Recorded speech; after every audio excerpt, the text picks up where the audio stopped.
नमस्कार मित्रांनो, स्वागत आहे तुमचं आताच्या ब्रेकिंग न्यूजमध्ये. मित्रांनो, मुंबईसह राज्यामध्ये 15 जूनपासून मान्सूनच्या पावसाला सुरुवात होईल असा अंदाज आहे.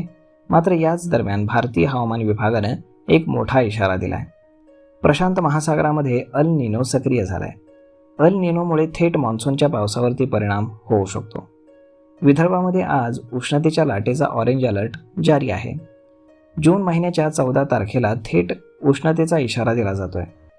राज्यातील पेरण्या रखडलेल्या आहेत. मान्सूनचा दूरपर्यंत काही पत्ता नाही. त्यामध्येच अल निनोचा प्रभाव मान्सूनवरती दिसून येतोय. जगातील अनेक हवामान संस्था गंभीर इशारा देत आहेत. उद्यापासून संपूर्ण राज्यामध्ये मुसळधार पाऊस बरसण्याची शक्यता आहे. परंतु हा मान्सून बंगालसह बिहारच्याच काही भागामध्ये प्रगती करेल. ओडिसासह झारखंडच्या भागामध्ये मान्सूननं हजेरी लावलेली आहे. मात्र अरबी समुद्रातून मान्सून काही पुढे सरकताना दिसत नाही. मान्सूनच्या पुढच्या वाटचालीकरता वाट पाहावी लागणार आहे.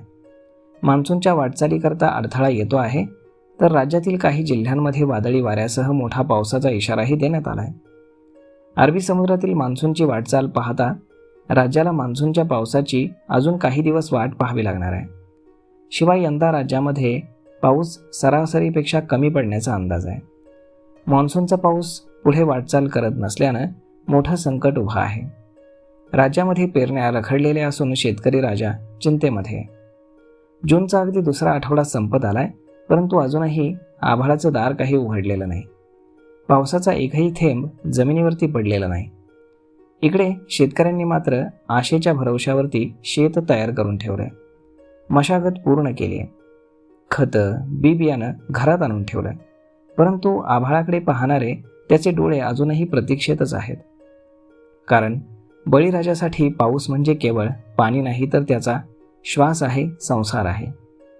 याच पावसावरती लेकरांच्या शिक्षणाची स्वप्न अवलंबून आहेत. मुलामुलींच्या लग्नाची जबाबदारी देखील अवलंबून आहे. घर खर्च, दवाखाना आणि वर्षभराच्या उदरनिर्वाहाची आशा देखील अवलंबून आहे. त्यामध्येच कृषी विभागानं जोपर्यंत आवाहन केलं जाणार नाही तोपर्यंत पेरण्या करू नयेत असं आवाहन केलं. त्यामुळे दुबार पेरणीचं देखील संकट राहणार आहे. तर मग मित्रांनो, अशा पद्धतीनं राज्यासाठी धोक्याची सूचना आहे. कारण मान्सूनची परिस्थिती जैसे थे आहे. मान्सून काही पुढे सरकताना दिसत नाही आहे. तरीसुद्धा हवामान खात्यानं 15 जूनपर्यंत मान्सून येईल असा अंदाज वर्तवला आहे. तर मग मित्रांनो, यावरती आपलं मत काय हे तुम्ही आम्हाला कमेंट करून नक्कीच सांगा. आणि जर हा व्हिडिओ तुम्हाला आवडला असेल तर आपल्या जवळच्या मित्रमंडळींसोबत देखील हा व्हिडिओ तुम्ही शेअर करायला विसरू नका. धन्यवाद.